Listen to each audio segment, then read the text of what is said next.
Hello guys, welcome back to my channel. तो आज हम साइको स्लेव के नेक्स्ट पार्ट को स्टार्ट करने वाले हैं। चैप्टर के स्टार्ट में हम देखते हैं कि एलन वोल्स को पकड़ते हुए चल रहा था। उसे ऐसे चलने में काफ़ी मुश्किल हो रही थी, लेकिन वो किसी की भी सपोर्ट नहीं लेना चाहता था। जिस पर गार्ड बड़ी रोते हुए बोलता है, लॉर्ड प्लीज़ मुझे चलने में आपकी हेल्प करने दें। इस पर एलन उसे बोलता है कि ऐसा करने की कोई ज़रूरत नहीं है, और फिर पूछता है क्या वेरिक अभी तक वापस नहीं आया। जिस पर वो गार्ड रिप्लाई करता है कि नहीं, वो अभी तक नहीं आए। लेकिन लॉर्ड, आप बिल्कुल बेफिक्र हो जाएं, हम आपको अच्छे से प्रोटेक्ट करेंगे। आपको प्रोटेक्ट करने के लिए हम अपनी जान तक दे सकते हैं। जिस पर एलन वोल के सारे खड़ा होते हुए बोलता है, हाँ मैं जानता हूँ। और मन में सोचने लगता है, मैं जानता हूँ कि दूसरे गार्ड्स भी रिलायबल हैं, लेकिन क्यों जब वो यहाँ पर नहीं है तो मुझे इतना अनईजी क्यों फील हो रहा है। उसने प्रॉमिस किया था कि इस पूरे टाइम में वो मेरे साथ रहेगा और मुझे प्रोटेक्ट करेगा, लेकिन उसने झूठ बोला है। ऐसे ही उसे वेट करते हुए काफ़ी देर हो जाती है। और फाइनली जब वेरिक वापस आता है तो वो गार्ड से पूछता है कि लॉर्ड एलेंस कहाँ हैं। जिस पर गार्ड बताता है कि लॉर्ड इस टाइम सेलर में है। जिसे सुनकर वो मन ही मन सोचने लगता है, क्या वो वहाँ पर क्या कर रहे हैं। वो ज़्यादा ड्रिंक नहीं करते, ऐसा लगता है कि आज उसके माइंड में कुछ चल रहा है।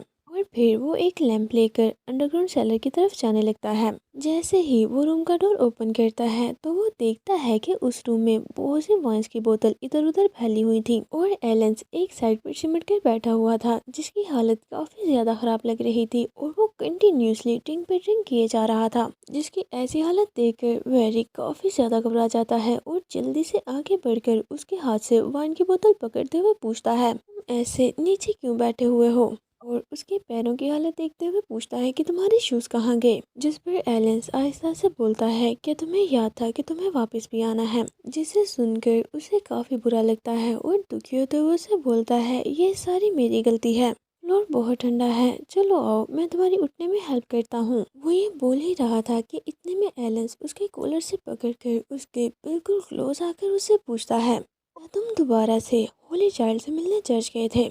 इतनी ज़्यादा ड्रिंक करने की वजह से इस टाइम वो काफ़ी ज़्यादा ड्रंक हो चुका था। लेकिन वेरिक तो उसे कोई भी रिप्लाई करने की बजाय उसे अपने इतना ज़्यादा क्लोज देखकर काफ़ी ज़्यादा ब्लश करने लगता है। और मन ही मन एक्साइटेड होते हुए सोचने लगता है कि ये कितना ज़्यादा क्लोज है। ये फर्स्ट टाइम है जब मास्टर खुद से मेरे क्लोज आए हों। जब उसे कोई भी रिप्लाई नहीं मिलता तो वो दोबारा से उसे बुलाते हुए पूछता है, वेरिक मैं तुम्हें कैसे पनिश करूं। पनिश का सुनकर वेरिक और भी ज्यादा एक्साइटेड होते हुए बोलता है, मास्टर आप मुझे जो भी पनिश करेंगे मुझे कबूल है। जिस पर एलेंस उसके फेस को पकड़कर उसके और भी ज्यादा क्लोज आते हुए बोलता है, फिर तो अच्छा है, तो चलो अब मैं तुम्हें पनिश करता हूँ। ये बोलते हुए वो काफी जोर से उसकी नेक पर बाइट कर देता है। उसने इतना जोर से बाइट की थी कि वहाँ से ब्लड निकलने लगता है। हम वेरी को देखते हैं जिसके लिए ये पेन प्लेयर से कम नहीं थी। पहले तो वो एलेंस के ऐसा करने पर चौंक जाता है, और फिर वो बड़ी सी स्माइल करते हुए बोलता है कि मास्टर ऐसा मत करें, वरना वो ये कहना चाह रहा था कि वरना मैं अपना कंट्रोल लूज कर दूंगा, लेकिन वो इस सेंटेंस को कंप्लीट नहीं करता। लेकिन एलिस ने तो उसे अनसुना करते हुए उसकी पूरी नेक को बाइट मार्क से भर दिया था। और फिर उसे दूर हटते हुए स्माइल करके बोलता है, मुझे लगता है कि तुम इससे ज्यादा और बर्दाश्त नहीं कर पाओगे। अगर तुम्हें थोड़ा सा भी हर्ट ना हो तो तुम्हें इस पनिशमेंट के बारे में याद कैसे रहेगा। ऐसा होने से वेरी को पेन तो हुई थी, लेकिन पेन से कहीं ज्यादा उसे अच्छा लगा था। और वो काफ़ी ज़्यादा एक्साइटेड हो चुका था। वो उसे टच करने के लिए अपना हाथ उसकी तरफ बढ़ाने लगता है और काफ़ी प्यार से अपने थंब के साथ उसके लिप पर लगे ब्लड को वाइप करता है। साथ ही वो उसके फेस को पकड़कर उसके बिल्कुल सामने आ जाता है और स्लोली स्लोली किस करने के लिए उसके क्लोज आने लगता है। इससे पहले कि वो उसे किस करता, एलेंस उसे बुलाने लगता है कि वेरिक तुम ये क्या कर रहे हो। उसकी आंखों पर तो पट्टी बंधी हुई थी, जिस वजह से वो उसके फेस के एक्सप्रेशंस नहीं देख पा रहा था। जैसे ही वेरिक उसके वर्ड्स को सुनता है तो वो चौंकते हुए अपने सेंसेस में वापस आ जाता है कि मैं ये क्या कर रहा था। और जल्दी से उससे पीछे हटते हुए बोलता है, मैं बस तुम्हारे फेस पर लगे ब्लड को वाइप कर रहा था। ये बोलकर वो अपनी पॉकेट से उसी पोर्शन को निकालने लगता है। ये कितना ज्यादा क्लोज था, मैंने ऑलमोस्ट अपना कंट्रोल लूज कर ही दिया था। ये सोचते हुए वो जल्दी से उस पोशन की बोतल को ओपन करता है और एक ही बार में पूरी की पूरी बोतल पी लेता है। ड्रिंक करने की वॉइस को सुनकर एलेंस उससे पूछता है कि तुम ये क्या ड्रिंक कर रहे हो। इस पर वेरिक अपने फेस को क्लीन करते हुए बोलता है कि वाइन, जिसे सुनकर एलेंस को गुस्सा आने लगता है। वो वहाँ से खड़ा होकर गुस्से से चिल्लाते हुए उसे बोलने लगता है, ना सिर्फ तुम अपने काम के दौरान यहाँ से चले गए थे, बल्कि अब तुम ड्रिंक भी कर रहे हो। ये सारी चीजें तुम्हारे क्राइम में शामिल की जाएंगी। लेकिन वेरिक तो उसे कुछ भी नहीं बोलता, क्योंकि इस टाइम उसकी बॉडी पर पोशन का असर हो रहा था, जिस पर एलेंस को और भी ज्यादा गुस्सा आने लगता है। वो चिल्लाते हुए बोलता है कि अब तुम कुछ बोल क्यों नहीं रहे, और साथ ही उसे जोर से किक कर देता है कि क्या तुम ड्रंक हो चुके हो। लेकिन वेरिक के उसे किक करने पर भी उसके फेस के एक्सप्रेशन चेंज नहीं होते। वो इस टाइम काफी ज्यादा सीरियस लग रहा था।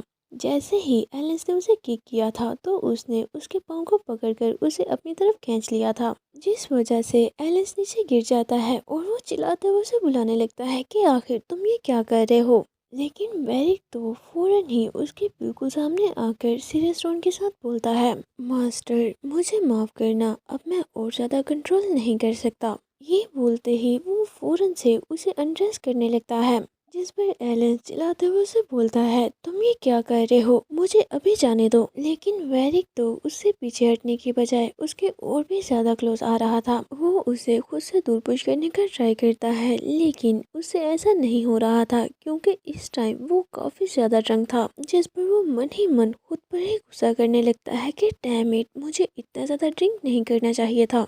ये सोचते हुए वो अपने पास पड़ी वाइन की बोतल को उठा लेता है और गुस्से से उसे मारते हुए बोलने लगता है कि मुझे जाने दो। लेकिन इससे पहले कि वो उस बोतल से वेरिक को हिट करता, वेरिक उसका हाथ पकड़कर उसे रोक लेता है और फिर उसके हाथ से बोतल को पकड़कर ओपन करते हुए पूछता है, मास्टर क्या आप मेरे साथ ड्रिंक करना चाहेंगे। ये बोलते हुए वो उस बोतल की सारी वाइन एलेंस के ऊपर गिरा देता है और साथ ही आगे बढ़कर उस वाइन को लीक करने लगता है। मास्टर क्यों ना आप हमेशा ही मेरे साथ ड्रिंक किया करें, जिस पर एलेंस बार बार उसे ऐसा करने से रोक रहा था कि नहीं मुझे जाने दो। लेकिन ऐसा लग रहा था कि वेरिक तो उसकी कोई भी बात सुन ही नहीं पा रहा और फिर उसे थोड़ा पीछे हटते हुए बोलता है, मास्टर जैसा कि मैंने एक्सपेक्ट किया था, ये ड्रिंक तो सच में काफ़ी ज़्यादा डिलीशियस है। ये बोलते हुए वो अपने फेस पर लगी ड्रिंक को क्लीन करने लगता है, जिस पर एलेंस जल्दी से अपने क्लॉथ से खुद को कवर करते हुए बोलता है, मुझे लगा था कि तुम ड्रंक हो,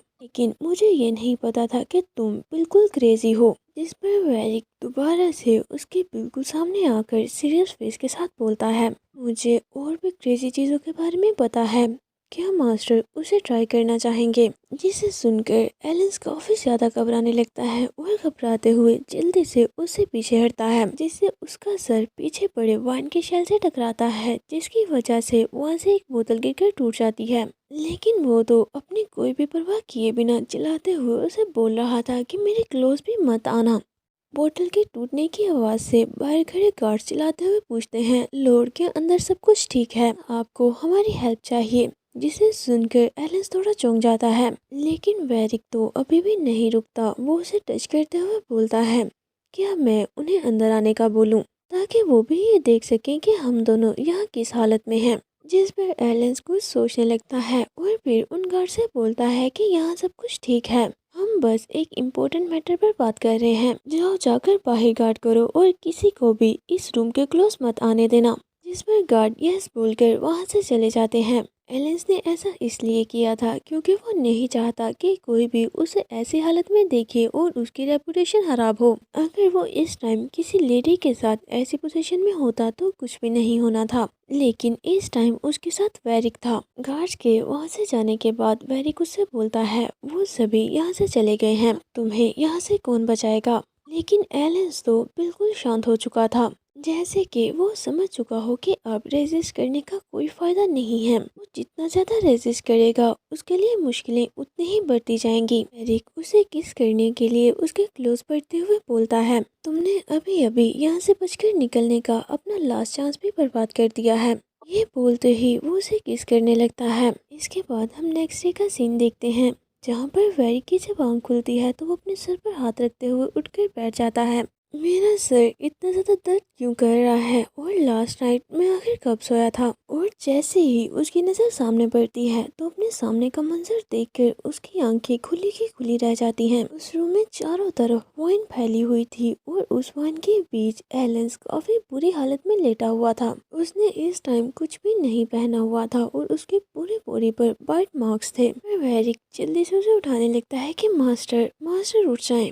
जैसे ही एलेंस उठता है वो जल्दी से उसे संभालते हुए बोलता है, मास्टर मैं अभी आपके लिए डॉक्टर को बुलाता हूँ। जिस पर एलेंस उसे जाने से रोक देता है कि नहीं, डॉक्टर को मत बुलाना और इस रूम से निकलने से पहले पूरे रूम को पहले की तरह ही क्लीन कर देना। जिसे सुनकर वह एक थोड़ा चौंक जाता है क्योंकि वो भी ये समझ चुका था कि ऐसा करना बिल्कुल भी ठीक नहीं रहेगा और वो उसके शोल्डर पर लीन होते हुए बोलता है, यस मास्टर मैं समझ गया। इसके बाद हम देखते हैं कि वो उसकी काफ़ी अच्छी तरह से केयर कर रहा था। उसकी हालत अभी भी पहले जितना ही खराब थी, वो अभी भी अपने कॉन्शियसनेस में वापस नहीं आया था। इसकी ऐसी हालत देखकर वेरी को बहुत बुरा लग रहा था।